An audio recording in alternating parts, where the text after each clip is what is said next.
নমো ভগবতে বাসুদেবায়। কৃষ্ণ জন্মাষ্টমীর অনেক অনেক শুভেচ্ছা জানিয়ে আজকে আমার একটি নতুন ভিডিও শুরু করছি।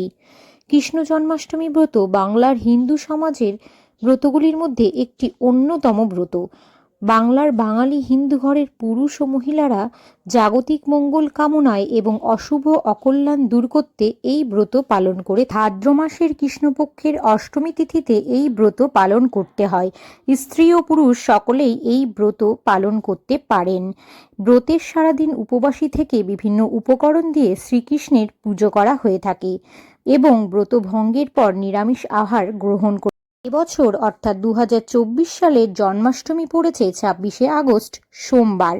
এই দিন জন্মাষ্টমী ব্রত পালনের পর ব্রতকথা অবশ্যই শুনবেন। জন্মাষ্টমীর ব্রত পালনের পর শ্রীকৃষ্ণের জন্মাষ্টমীর ব্রতকথা অবশ্যই পাঠ করা বা শ্রবণ করা উচিত। তাই পাঠ না করতে পারলেও অন্তত একবার হলেও এই ব্রতকথা অবশ্যই শ্রবণ করবেন। এই ব্রতকথা শ্রবণ করলে সমস্ত পাপ ও অকল্যাণ দূর হয়। শ্রীকৃষ্ণ জন্মাষ্টমীর ব্রতকথা।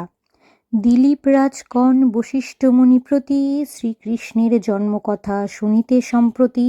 ভাদ্র মাসে কৃষ্ণপক্ষে অষ্টমী তিথিতে কিবা হেতু জনার্দন জন্মেন ধরাতে বশিষ্ঠ কহেন রাজা শুনো ভক্তি মনে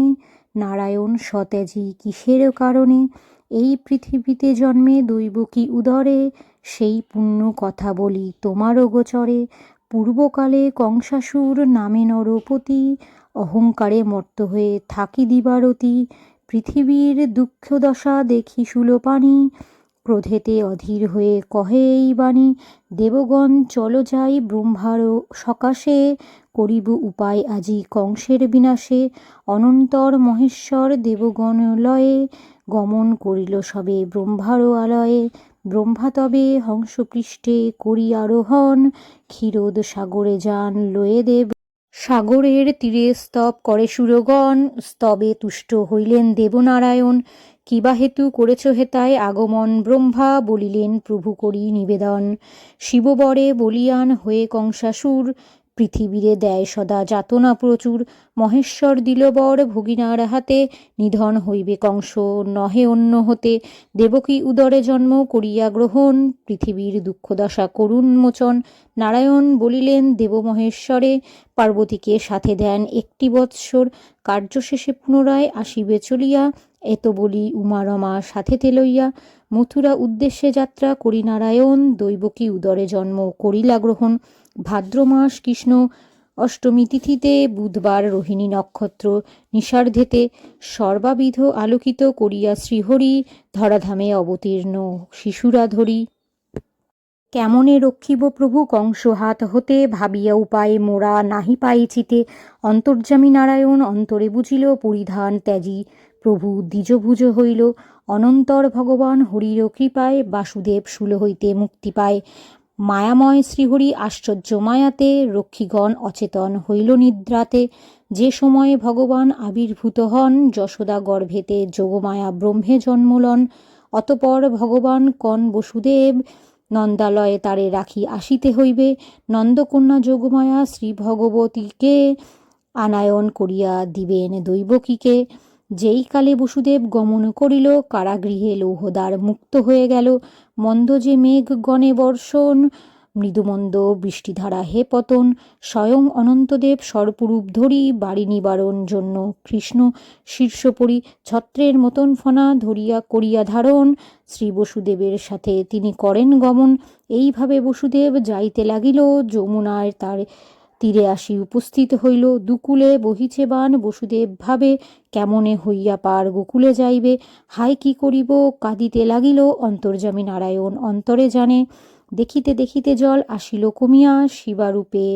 পার হয়ে যায় মহামায়া শিবার পশ্চাৎ ধরি বসুদেব যান মায়া করি বাড়ি মধ্যে পড়ে ভগবান বসুদেব কাঁদে পুনঃ শিরে হাত দিয়া জলক্রিয়া করে কৃষ্ণ যমুনা লইয়া যমুনার পুরে সাত কৃষ্ণকে পাইয়া কিছুক্ষণ পরে কৃষ্ণ উঠিল ভাসিয়া সানন্দে বসুদেব তুলিনিয়া কোলে যমুনা হইয়া পার আসিল গোকুলে অনন্ত বসুদেব আসি নন্দালয়ে যশোদার নিকটে দেখে কন্যা আছে শুয়ে মহামায়া প্রভাবেতে গোপ গোপী যত কেহ কিছু নাহি জানে সবে নিদ্রাগত, যশোদা ও পুত্র কিছু না বুঝেছে, জানে কোন দেবরূপী জনম লোভেছে, যোগমায়া রূপী কন্যা দৈবকী কেদিয়া, বন্ধন স্থানেতে বসু আসি চলিয়া, যোগমায়া প্রভাবে পুনর্বন্ধন ঘটিল, কারাগৃহ পুনরায় আবদ্ধ হইল, মহামায়া সদ্যজাতা শিশুর মতন, ক্রন্দন করিবা মাত্র জাগে রক্ষীগণ, এক রক্ষী কংসাপাশে করিয়া গমন, দৈবকী প্রসব শিশু করে নিবেদন, বিদিত হইয়া আসি কারালয়ে, দেখিল দৈবকী কোলে কন্যা আছে শুয়ে, ক্রোধে কংস ধরিবারে উদ্যত শিশুরে, দৈবকী কন্যাকে হন জড়াইয়া ধরে, অশ্রুসিক্ত আখি নিয়ে বলে বারে বারে, প্রাণ ভিক্ষা দাও রাজা কন্যারে আমার,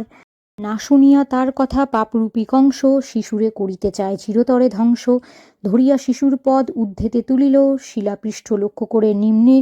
করিল, কিন্তু সেই শিশুকন্যা কংস হাত হতে আরো ঊর্ধ্বে যায় উঠে না পড়ে শিলাতে, কন্যা অষ্টভুজা হয়ে মহাদেবী রূপে বলেন বচন, দুরাচার কংস ভূপে, দুষ্ট দুরাচার কংস শুনরে বচন, কিবা লাভ হবে বোধি আমারও জীবন, তোর শত্রু যিনি তিনি বালক রূপেতে, দিনে দিনে বর্ধিত হচ্ছে গোকুলেতে, অতএব নির্দোষী দৈবকী বসুদেব, হিংসা করি উভয়েরে কিবা ফল হবে, তারপর অষ্টভুজা মাতা ভগবতী গেলেন কৈলাস ধামে যথা পশুপতি, মহাবাক্য কংস করিয়া শ্রবণ, বসু ও দেবকীর করেন বন্ধন মোচন, তৎপরে কিরূপে শত্রু করি বিনাশন, পরামর্শ করে লয়ে মন্ত্রীগণ, জন্মাষ্টমী ব্রত কথা হলো সমাপন, জয় কৃষ্ণচন্দ্র বলি ডাকে সজ্জন,